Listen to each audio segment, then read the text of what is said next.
बिस्मिल्लाहिर्रहमानिर्रहीम। अस्सलाम वालेकुम। Welcome to the PSX analysis पर्ल टेक्निकल्स के अंदर आपको खुशामदीद कहते हैं जी।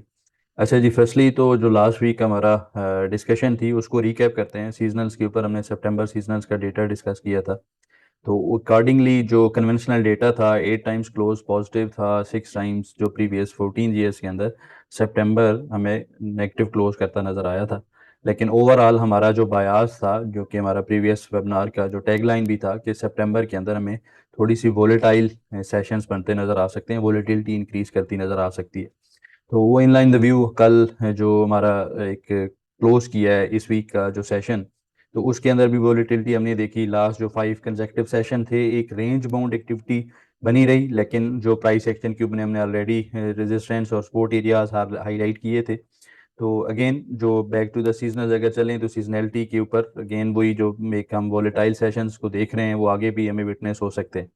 अब जो प्रीवियस वीक के अंदर हमारी जो लेवल्स हमने डिस्कस किए थे, अगर उनको देखें तो फर्स्टली उनके ऊपर जो पॉइंट टेबल के ऊपर जाके हमारा एक व्यू था कि केस 100 का till the time it's not going anywhere के ये इधर साइड के ऊपर एक जो मेजर रेंजेस हमने हाईलाइट की हुई हैं लास्ट कपल ऑफ वीक से, वो ब्रेक नहीं करती। तो वो रेंजेस अगर मैं अगेन क्विकली रिपीट करूं तो अपसाइड के ऊपर एक जो डिसेंडिंग ट्रेंड लाइन कह लें या एक जो हॉरिजेंटल रेजिस्टेंस एरिया है, इनका जो कन्वर्जेंस पॉइंट्स था वो को अराउंड 79,300 79,800 के एरिया रिजाइड करता है। और अगेन डाउन साइड के ऊपर देखा जाए तो जो स्पोर्ट एरियाज हैं वो वहाँ पे अब एक कन्फ्लुएंस भी था जो कि राइटअप्स के ऊपर आप लोगों ने देखा होगा ड्यूरिंग वीक। हम इसको प्रीवियस कंसेक्टिव 2 वीक से इस एक्सपोनेंशियल मूविंग एवरेज का और जो एक इस जगह के ऊपर एक ट्राइंगल का पैटर्न इमर्ज होता नजर आ रहा है इस जगह के ऊपर, इसको हम हाईलाइट कर रहे थे। तो इसका जो डाउन साइड के ऊपर सपोर्ट एरिया था वो को अराउंड 78,000 के पास रिजाइड करता है। प्रिसाइजली देखा जाए तो 78,200 से लेके 77,700 77,800 के एरिया बनता है। अब उसी एरिया के पास ही लास्ट जो 4 से 5 वीक्स हैं केस 100 कंसोलिडेट साइडवेज ट्रेड करता नजर आ रहा है। अब इसके ऊपर जो काफ़ी सारी क्यूरीज थी इस दफ़ा के एक केस 100 के ऊपर मूवमेंट को आगे कहाँ पे देखते हैं या कौन से स्ट्रक्चर किस एरिया के ऊपर या किस टाइम फ्रेम के ऊपर जाके इधर साइड के ऊपर हमें कोई ब्रेकआउट या एक रेंज एक्सपेंड होती नजर आ सकती है। उसका बड़ा सिंपल सा आंसर है कि be reactive to the markets. जो लेवल्स हैं वो इधर साइड के ऊपर ब्रेक करेंगे उसके अकॉर्डिंगली हम ट्रेड इनिशिएट करेंगे। उससे पहले जो स्टॉक्स मोमेंटम के स्टॉक्स थे ये काफ़ी बार हार डिस्कस किया कि जो ऑलरेडी तगड़े स्टॉक्स हैं जो बुलिश मोमेंटम के ऊपर हैं उनके ऊपर अगर कोई पुल बैक्स मिलते हैं और डुवर्ड्स स्पोर्ट एरियाज आते हैं और वहाँ पे बुलिश रिजेक्शंस मिलती हैं, ये बड़ी कंपलसरी और एक मैंडेटरी चीज़ थी कि कोई भी स्टॉक अगर आफ्टर रैलीइंग मोर देन 80% 70% अगर वो डिस्काउंट करता है 20-30% और वहाँ पे अगर वो बॉटम बनाता है और वहाँ से बुलिश रिजेक्शन मिलती है तो तब उसके अंदर हम एंट्रीज को प्लान करेंगे और उसके बाद अगेन अपसाइड के ऊपर रेजिस्टेंस एरियाज के पास उसी स्टॉक के अंदर हम प्रॉफिट टेकिंग को भी रिकमेंड करते रहें। Anyhow back to the conventional chart pattern, इसको देखा जाए तो इसके ऊपर कुछ मेजर डेवलपमेंट्स नहीं है डिस्पाइट कि एक जो हमारा एपेक्स पॉइंट है, अगर ये जो सेंडिंग ट्रेंड लाइन का सपोर्ट एरिया है इसको मैं एक्सटेंड करूं और जो हॉरिजेंटल सपोर्ट एरिया है इसको भी मैं एक्सटेंड करूं तो ये कोई एपेक्स पॉइंट हमारा बनता है 24 सितंबर के अराउंड। लेकिन उससे पहले लगता है कि कमिंग जो वीक होगा इसके अंदर हमें डिसाइसिवली इधर साइड के ऊपर होपफुली ब्रेकआउट मिलता नजर आ सकता है। अप साइड के ऊपर एरियाज को अगेन अगर रिपीट करूं तो एरियाज वही सेम है 79,300 से 79,800 एक मेजर हर्डल एरिया है। इसको केन स्टैंडर्ड सस्टेन करता है अप साइड के ऊपर विद एक्सपेंडिंग वॉल्यूम, क्योंकि डाउन साइड के ऊपर जो वॉल्यूम्स हाईलाइटेड है इसके ऊपर देखा जाए तो वॉल्यूम्स के ऊपर भी कोई मेजर चेंजेस नहीं है, डिक्लाइनिंग ट्रेंड के अंदर ही वॉल्यूम चल रहे हैं। यहाँ पे अगर कोई अच्छी तगड़ी बार बनती है और अपसाइड के ऊपर हमें कोई वैल्यू वाइज भी वॉल्यूम भी और अपसाइड के ऊपर वैल्यू भी उस दिन की बढ़ती है मार्केट के अंदर केस 100 के ऊपर, तो वहां पे हमें एक तगड़ा मोमेंटम अपसाइड के ऊपर रिजम्पशन मिलती नजर आ सकती है। On the down side in worst case scenario mediate support areas को तो हम आवली टाइम फ्रेम के ऊपर आगे जाके देखते हैं, लेकिन जो डेली टाइम फ्रेम का कन्वेंशनल एनालिसिस है उसके ऊपर भी हमें डिसाइसिवली कमिंग वीक के अंदर 1 से 2 वीक के अंदर मैक्सिमम हमें इधर साइड के ऊपर ब्रेकआउट जैसे काय में मिलता नजर आ सकता है। तो डाउन साइड के ऊपर अगर तो ये डाउन साइड का जो एरिया है 50 डेमा का और ascending trend line support area का ये रिजाइड करता है 78,200 से 77,900 का 800 का एरिया। इसको अगर डाउन साइड पे वायलेट करता है तो फिर हम जो बाइंग प्रेशर है उसको निगेट होता देखेंगे और डाउन साइड के ऊपर थोड़े से जो सिनारियोज हैं बीरी साइड के ऊपर वो बनते नजर आ सकते हैं। और इन दैट केस हम कुछ शॉर्ट सेल के सेटअप जो मोमेंटम के स्टॉक्स हैं डाउन साइड के ऊपर जिनके अंदर कुछ करेक्टिव मूव्स बनती नजर आ रही हैं उनको देखेंगे। उससे पहले डिसिप्लिन रहना चाहिए डाउन साइड के ऊपर टुवर्ड सपोर्ट एरियाज। अगर कोई इंट्राडे डिप्स मिलती हैं तो अगेन वहाँ पे बॉटम फिशिंग करनी चाहिए। अप साइड के ऊपर दोबारा एटलीस्ट मौका मिल जाता है उन्हीं स्टॉक्स को हायर साइड के ऊपर प्रॉफिट टेकिंग का। अब अगर इसी क्विकली देख लें आवरली टाइम फ्रेम के ऊपर जो हमारी प्रीवियस डिस्कशन थी, तो उसके ऊपर फर्स्टली हमने इस एक जो ग्रीन दो डिसेंडिंग ट्रेंड लाइंस के अकॉर्डिंगली नजर आ रहा होगा कि नजर के ऊपर नजर आ रहा होगा एक डिसेंडिंग चैनल। इसको हम डिस्कस कर रहे थे, ये को अराउंड अगस्त 24 इसके पास आके 23 अगस्त को इसके पास आके बॉटम एंड अप साइड के ऊपर ब्रेकआउट बना, अगेन डिसेंडिंग चैनल। यहाँ पे एक हमने काइंड ऑफ एक बुलिश फ्लैग पैटर्न का एक प्रोजेक्शंस को देखा था। उसकी प्रोजेक्शन स्टिल अप साइड के ऊपर 80,800 80,100 की रिजाइड करती है। इसी डिसेंडिंग चैनल का ये जो ब्लू कलर का है इसको एक्सटेंड करना चाहिए। अगर इसको एक्सटेंड करें तो फर्दर जो अपसाइड के ऊपर जो डाउन साइड के ऊपर इसी जगह के ऊपर अराउंड 28 अगस्त के केस 100 ने आके इसको वैलिडेट किया, अपसाइड के ऊपर मोमेंटम बना। अब जो करंट स्ट्रक्चर है अगर इसको देखें तो यहाँ पे काइंड ऑफ एक पीनट की फॉर्मेशन है जिसका ऑलरेडी ब्रेकआउट अपसाइड के ऊपर मिल चुका है, ये जो इस जगह के ऊपर मिला है इस जगह के ऊपर। और इसका जो डाउन साइड के ऊपर इमीडिएट सपोर्ट एरिया है वो 78,500 का है, और डाउन साइड के ऊपर जो एक मेजर मस्ट सस्टेन जोन है ये 78,500 से 200 इमीडिएट सपोर्ट एरियाज हैं, इनको देखना चाहिए। अगर जहाँ पे कुछ हमें डिप्स मिलती हैं अर्ली आवर्स के अंदर ऑन मंडे या ट्यूसडे तो वहाँ पे एक अपसाइड के ऊपर इस तरह करके एक दोबारा से मोमेंटम बनता नजर आ सकता है। और ये जो बॉक्स का एरिया ऑलरेडी हाईलाइटेड एरिया है इसको देखें, अगर इसको फर्दर में अपसाइड के ऊपर हमने ऑलरेडी डिस्कस किया हुआ है इसकी सिग्निफिकेंस फिब लेवल्स को लेके अपसाइड के ऊपर एक हॉरिजॉन्टल रेजिस्टेंस एरियाज हैं, फेयरवेयर गैप्स हैं उनके अकॉर्डिंगली। तो ये 78,300 से 78,500 78,800 का एरिया रिजाइड करता है। इसको अगर केस 100 अपसाइड के ऊपर decisively with expanding volume close करता है तो फिर लाइकली है कि हम इस तरह करके एक अपसाइड के ऊपर हाइपर मूव देखें। टिल दैट टाइम डिसिप्लिन रहना चाहिए। इधर साइड के ऊपर हमें जो रेंज प्ले का व्यू है वो इसको कंटिन्यू करना चाहिए। उसके अंदर स्टॉक्स हैं वो ऑलरेडी परफॉर्म कर रहे हैं, जो इंडिविजुअली स्टॉक्स हैं उनको देखना चाहिए। उसके अंदर थोड़ा सा रिसर्च करके उन स्टॉक्स को ढूंढना चाहिए जो मोमेंटम के स्टॉक्स हैं। इस तरह के स्टॉक जो ऑलरेडी मोमेंटम के अंदर स्टॉक्स थे उनको देखना चाहिए। वहां पे अगर कोई मेजर डिप्स मिलती हैं तो that should be taken as a buying opportunity. अगर अब चला जाए जी इंडेक्स व्यू की तरफ, जो लेवल्स हैं प्रिसाइज लेवल पॉइंट्स टेबल के ऊपर, तो उसके ऊपर क्लियर विनर तो स्टिल कोई हमें नजर नहीं आता।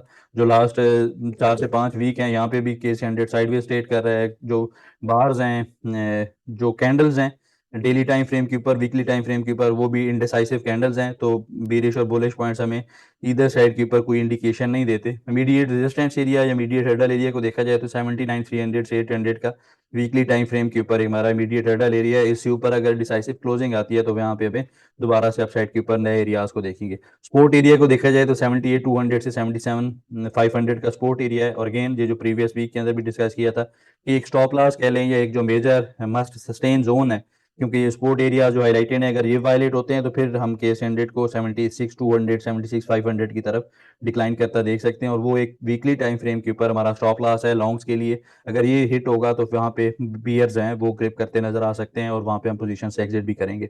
उसको अकॉर्डिंगली देखेंगे। उससे पहले के लिए आई थिंक वही व्यू है कि टिल द टाइम इधर साइड के ऊपर केस 100 अगर एरियाज को एक्सपैंड नहीं करता या ब्रेक नहीं करता या अप साइड के ऊपर ब्रेकआउट जनरेट नहीं करता तो वहाँ पे डिसिप्लिन। अब चलते हैं जी जो स्टॉक्स हमने हाईलाइट किए हुए थे एज ए टॉपिक्स या जो राइटअप्स के ऊपर उनका रिव्यू करते हैं। उसके ऊपर जो फर्स्ट स्टॉक्स थे अगेन प्राइमा के ऊपर लास्ट वीक तक इसका जो फर्स्ट टारगेट था वो हिट हुआ था। अगेन इसने टारगेट सारे कंप्लीट किए हैं। इनिशियल जो टारगेट थे 19 रुपीज़ तक वो इसने कंप्लीट कर लिए। अब इसके ऊपर जो फर्दर अपसाइड के ऊपर जो मोमेंटम है उसको देखेंगे। अगर फर्दर जो 19 रुपीज़ का एरिया है जाके इसको रीगेन करेगा तो फिर उसके अकॉर्डिंगली देखेंगे। टॉमसीएल again it was open trade या लास्ट वीक इसके अंदर भी कुछ मोमेंटम हमने देखा। अपसाइड के ऊपर इसके टारगेट्स इंटैक्ट हैं, डाउन साइड के ऊपर सपोर्ट एरिया इसने 39.80 को ऑनर किया। कुछ बाउंस मिलता नजर आया है, इसके अकॉर्डिंगली जो already support resistance areas highlighted है इनको ट्रेड करना चाहिए। जो इस वीक के अंदर स्टॉक हाईलाइट किए थे हब पावर कंपनी लिमिटेड। अच्छा इसके ऊपर जो हमारा व्यू था कि अगेन ये कोई इतना अच्छा परफॉर्म नहीं किया इस वीक के अंदर, लेकिन होपफुली कमिंग 1 से 2 वीक के अंदर इसके अंदर दोबारा से बुलिश एक्टिविटी बनती नजर आ सकती है। एक असेंडिंग ट्रेंड लाइन का सपोर्ट एरिया और इसका जो एक कन्फ्लुएंस था छोटे चैनल टाइम फ्रेम के ऊपर 148 से 142 रुपीज का सपोर्ट एरिया, इसके अकॉर्डिंग इसको ट्रेड करना चाहिए। नेक्स्ट जो स्टॉक था एफएफएल, इसने लास्ट वीक आउट परफॉर्म किया अल्हम्दुलिल्लाह। अगेन हम इसको फर्स्ट से जो इसको हाईलाइट किया अगेन स्पोर्ट एरियाज के पास इसके जो ऑनर करने के बाद इसने डीपली अपसाइड के ऊपर मोमेंटम बनता नजर आया।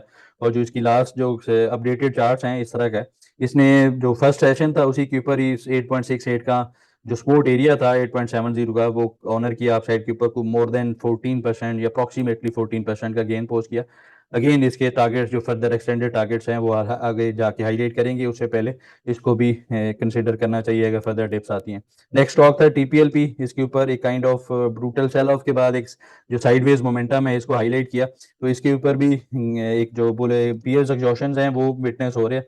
और जो इसका इमीडिएट सपोर्ट एरिया था 8.30 उसको इसने ऑनर किया अप साइड के ऊपर। अगेन वही जो डिसेंडिंग ट्रेंड लाइन का रेजिस्टेंस एरिया है उसी के पास हमने सेलिंग प्रेशर देखा। तो जिसने भी डिसिप्लिनली या विजिलेंटली ट्रेड किया है तो उसको ट्रेड छोटी यहाँ पे 2 से 3% की मिलती नजर आई है। तो ओवरऑल देखा जाए तो एक स्टॉक था एप पावर, उसके अंदर एक्टिविटी नहीं थी या जो ट्रिगर नहीं हुआ उसको देखना चाहिए, उसकी ट्रेड इंटैक्ट है, उसके लेवल इंटैक्ट है, उसके अकॉर्डिंगली इसको ट्रेड करना चाहिए। जी अब चलते हैं आप लोगों की जो क्यूरीज हैं उनको देख लेते हैं। तो उसके ऊपर फर्स्ट ऑफ ऑल नेटशोल।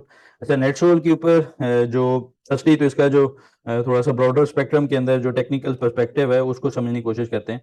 इसका जो एक बॉटम बना है अकॉर्डिंग टू द हार्मोनिक्स, इसने time more than anticipated time यहाँ पे विटनेस हुआ अप साइड के ऊपर। अगेन जो इसका बॉटम एरिया था ऑन मई 2023 ये जो अराउंड 69 रुपीज के पास लो था, और इसका जो अपसाइड के ऊपर सेल ऑफ स्टार्ट हुआ था 198 से। तो इन दो पॉइंट्स को फिब लेवल्स के ऊपर देखा जाए तो इसका जो 61.8% जो कि गोल्डन पॉकेट कहलाता है वो एरिया 149 रुपीज के पास रिजाइड करता था। ये बारहा इसको प्रीवियसली डिस्कस किया था हमने। यहाँ पे एक काफी तगड़ी सोशल मीडिया के ऊपर बाइकाज आने लग गई कि ये अब इसी मूव के अंदर ही कहीं जाके 200-210 रुपए के एरिया टेस्ट किया था। अगेन दैट वाज पॉसिबल, लेकिन डिसिप्लिन ट्रेडिंग की जो हम बात करते हैं कि जो लेवल्स ब्रेक हैं, be reactive to the markets, वो इसी वजह से ही होता है कि आपके जो लेवल्स हैं अगर वो ब्रेक करता है केस 100 या कोई भी स्टॉक, तो उसके अकॉर्डिंगली आप उसको ट्रेड इनिशिएट करना रेदर आसान होता है। इसके जो करंट लेवल्स हैं उनको देखा जाए तो यहाँ पे जो मीडिएट सपोर्ट एरिया या जो बाइंग जोन इसका बनता है उसी के पास ही आके होवर कर रहा है। फर्स्ट तो इसके ऊपर जो हमने लास्ट कुछ सेशंस के अंदर एक्टिविटी देखी है, यहाँ पे lower lows, lower highs, lower lows और लोअर हाइज की फॉर्मेशन थी। अपसाइड के ऊपर अभी तक कोई एक मेजर रिवर्सल का पैटर्न बनता नजर नहीं आ रहा, सिवाय इसके कि यहाँ पे ये एक साइडवेज बॉक्स के अंदर ट्रेड कर रहा है। तो इसका जो सपोर्ट एरिया है वो 124.950 से लेके 119 रुपीज का एरिया। अगर इसको सस्टेन करता है और अपसाइड के ऊपर जाके इनिशियली एटलीस्ट 130-133 रुपीज के एरिया को जाके कन्विंसिंगली ब्रेक करता है तो फिर इसका अपसाइड के ऊपर हमें बुलिश साइड के ऊपर इंट्रीज को प्लान करना चाहिए। Till the time range play का व्यू है, इसको डिसिप्लिनली, क्योंकि रेंज जो प्ले का व्यू हम कहते हैं वो थोड़ा सा ट्रिकी रहता है, तो उसके ऊपर पोजीशन साइजनिंग काफी इंपॉर्टेंट रहती है। तो उसके अकॉर्डिंगली अगर थोड़ा सा एडवांस ट्रेडर है तो उसको इस रेंज के अंदर काफी अच्छी अपॉर्चुनिटीज मिल जाती हैं इधर साइड के ऊपर ट्रेड करने की, तो उसके अकॉर्डिंगली इसको ट्रेड करना चाहिए। फर्दर बुलिश रिजम्पशन के लिए 133 रुपीज की ब्रेक करने का, सस्टेन करने का वेट करना चाहिए, वहां पे एंट्रीज को प्लान करेंगे बाइंग साइड के ऊपर। अच्छा जी नेक्स्ट इस वीक के अंदर जो स्टॉक था क्यूरी सेक्शन में DFML, दीवान फारूक मोटर। अच्छा इसके ऊपर जो हमारी प्रीवियस डिस्कशन थी, आई थिंक इसको हमने अराउंड जून 2nd जून का हमारा जो वेबिनार था, क्योंकि 31st में लास्ट ट्रेडिंग सेशन था, तो जो 2nd जून का हमारा वेबिनार था यहाँ पे इसको डिस्कस किया था कि ये एक मेजर रेजिस्टेंस सप्लाई जोन के पास है। अब यहाँ पे थोड़ा सा कॉशियसली देखना चाहिए। डाउन साइड के ऊपर कोई मेजर डिप्स आती हैं एट दैट टाइम हम एक्सपेक्ट कर रहे थे कि ये टिल 38 रुपीज डिप लेगा, वहां से अपसाइड के ऊपर एटलीस्ट बाउंस मिलेगा। इसने फर्दर डिप को एक्सटेंड किया टूवर्ड्स 34 पीस। इसने यहाँ पे एग्जॉशन की फर्स्ट बुलिश रिजम्पशन की कैंडल पोस्ट की अपसाइड के ऊपर, अगेन साइडवेज ट्रेड किया इन ए पीनेट फॉर्मेशन और अपसाइड के ऊपर फाइनली इसने 26 अगस्त को आके ब्रेकआउट जनरेट किया है। अब इसकी जो करंट फॉर्मेशन हैं इसको देखा जाए तो यहाँ पे ये करंट जो इसका चार्ट पैटर्न है ये एक साइडवेज मोमेंटम हाईलाइट करता है, या इसको थोड़ा सा शॉर्टर टाइम फ्रेम के ऊपर या अर्ली टाइम फ्रेम के ऊपर देखा जाए तो यहाँ पे एक काइंड ऑफ अगेन हमें पीनेट की फॉर्मेशन बनती नजर आ सकती है इस जगह के ऊपर। तो इसको अब ट्रेड कैसे करना चाहिए, तो उसका बड़ा सिंपल सा है, लेवल्स ऑलरेडी हाईलाइटेड हैं। जो 53.70 इसका रेजिस्टेंस एरिया है इसको देखना चाहिए। अगर ये अपसाइड के ऊपर जाके इसी गो के अंदर 1 से 2 सेशन के अंदर जाके रीगेन करता है तो फिर फर्दर अपसाइड के ऊपर एक हाइपर मूव कंटिन्यू करता नजर आ सकता है। On the down side 48, 45, 42 rupees इसके सपोर्ट एरियाज हैं, क्योंकि ये थोड़ा सा वाइडर रेंज है तो डिसिप्लिन रहना चाहिए। एक रैली इसके अंदर ऑलरेडी हमने विटनेस किया है तो पोजीशन साइजनिंग मस्ट करनी चाहिए। इसके बाद रेशो के ऊपर देखा जाए तो 53.70 का वेट करना चाहिए। इसको अगर अपसाइड के ऊपर जाके ये रीगेन करके क्लोज करता नजर आता है, सस्टेन करता है आवरली बेसिस के ऊपर भी, तो अगेन वहां पे कुछ बाइंग साइड के ऊपर एंट्रीज को प्लान किया जा सकता है। अच्छा जी नेक्स्ट इस वीक में जो क्यूरी थी मैपल लीफ सीमेंट।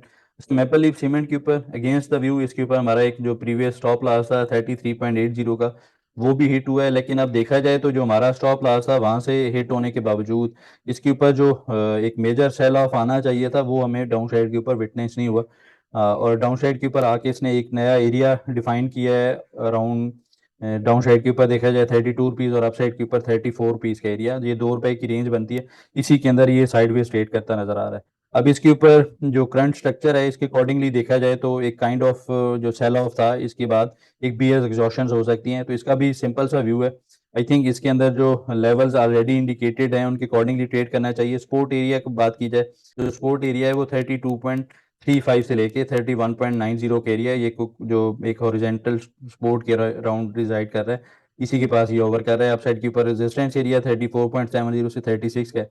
तो इन एरियाज को जाके रीगेन करता है, अपसाइड के ऊपर मोमेंटम आता है तो वहां पे एंट्रीज को प्लान करना चाहिए। और इन सेकंड सिनेरियो अगर ये डाउन साइड के ऊपर 30.28.50 के एरिया के पास मिलेगा ड्यू टू एनी रीजन, तो यहाँ पे एक पोटेंशियल रिवर्सल जोन रिजाइड करता है, यहाँ पे एक अपसाइड के ऊपर एक बुलिश एक्टिविटी मिलती नजर आ सकती है।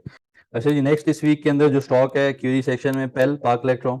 अच्छा, इसके ऊपर जो प्रीवियस हमारी डिस्कशन थी इसने डाउन साइड के ऊपर अगेन उन्हीं स्पोर्ट एरियाज को जो ऑलरेडी हाईलाइटेड स्पोर्ट एरियाज थे उन्हीं के पास बॉटम बना। ये प्रिसाइजली 22.50 का इसने लो पोस्ट किया एग्जैक्ट उसी एरिया के पास। ये जो एरिया हाईलाइट एरियाज इंटैक्ट हैं 22.50 इसके स्पोर्ट एरियाज रहेंगे। अपसाइड के ऊपर इमीडिएट रेजिस्टेंस एरिया के अंदर थोड़ी सी चेंजेस हैं। ये 26.30 से 26.70 के पास अब रैचअप होता है। अपसाइड के ऊपर अगर इसको सस्टेन करता है तो फिर जो एक नेक्स्ट मेजर जोन कह लें, एक जो मेजर ओवरकम करना है हर्डल एरिया वो 27.3050 27.70 का एरिया है। इस हॉरिजॉन्टल रेजिस्टेंस के ऊपर इसको अगर मैं रेड कलर के अंदर हाईलाइट करूं तो ये एरिया अगर अपसाइड के ऊपर जाके पेल पार्क इलेक्ट्रॉन जाके रीगेन करता है, सस्टेन करता है, तो फिर इसके अंदर दोबारा से न्यू हाइस की तरफ 31.40 इनिशियली मूव करता नजर आ सकता है। अच्छा जी, नेक्स्ट इस वीक के अंदर जो स्टॉक था वेव्स। अच्छा, इसके ऊपर अगेन रेदर सिंपल सा चार्ट है। एक ब्रूटल सेल ऑफ के बाद हमने एक काइंड ऑफ बीएस एग्जॉशन यहाँ पे विटनेस किया है, एक हायर लो पोस्ट हुआ है। तो अब इसके अंदर बड़ा सिंपल सा व्यू है। इस एरिया को अगर ये जो बॉटम एरिया प्रीवियसली हमने हाईलाइट किया था इसी एरिया को फर्दर अगर आप डाउन साइड के ऊपर एक्सटेंड किया जाए तो ये एरिया अराउंड 6.035.90 के पास रिजाइड करता है। तो अब इसके ऊपर लेवल्स की बात की जाए तो जो इसका मेजर सपोर्ट जोन है, एक major support zone buying zone जो 6.60 से 6 रुपीज़ के एरिया है, तो इन एरियाज के पास इसके अंदर बाइंग साइड के ऊपर एंट्रीज को स्ट्रिक्ट स्टॉप लॉस के साथ इनिशिएट किया जा सकता है। अप साइड के ऊपर इमीडिएट रेजिस्टेंस एरिया भी के लिए 8 रुपए का है, इसको सस्टेन करता है तो फिर ये जो हाईलाइटेड एरियाज हैं 8 रुपए 84 पैसे, 9 रुपए 40 पैसे, 10 रुपए 20 पैसे और इवन 11 रुपए, इनकी तरफ ये मूव करता नजर आ सकता है। तो इसको आई थिंक मेजर डिप्स के ऊपर स्पोर्ट एरियाज के पास बाइंग साइड के ऊपर कंसिडर करना चाहिए। तो इस वीक के अंदर नेक्स्ट और लास्ट क्यूरी थी जी सिनर्जी। अच्छा, इसके ऊपर जो करंट चार्ट स्ट्रक्चर है उसके अकॉर्डिंगली देखा जाए तो अब इसके ऊपर भी जो बीएस एग्जॉशंस हैं वो विटनेस हो रही हैं और इसके ऊपर जो अर्ली जो एक साइन है एक डिसेंडिंग ट्रेंड लाइन का ब्रेकआउट इसने हाईलाइट किया है यहाँ पे। अब इसके ऊपर जो एक कह लें सपोर्ट एरियाज को और रेजिस्टेंस एरियाज को तो वो बड़े सिंपल से हैं। 4 रुपए 15 पैसे से 4 रुपए 25 पैसे 30 पैसे का इसका रेजिस्टेंस एरिया बनता है, हॉरिजॉन्टल रेजिस्टेंस एरियाज हैं ये। इसको अगर ये अपसाइड के ऊपर जाके रीगेन करके सस्टेन करता है तो वहां पे हमें दोबारा से ब्रेकआउट की एंट्रीज मिलती नजर आ सकती हैं जो कि 4 रुपए 60 पैसे 4 रुपए 80 पैसे की तरफ इनिशियली मूव करता नजर आ सकता है। और जो डाउन साइड देखा जाए तो 3 रुपए 80 पैसे से लेके और 3 रुपए 50 पैसे 3 रुपए 60 पैसे, ये एक बाय द डिप जोन है। इस एरिया के पास अगेन बाइंग साइड के ऊपर एंट्रीज को प्लान करना चाहिए। जी, तो आप लोगों की क्वेरीज को भी काफी डिटेल में डिस्कस कर लिया। इस वीक के लिए इतना ही है जी, नेक्स्ट वीक दोबारा मिलते हैं। Best of luck, thank you so very much.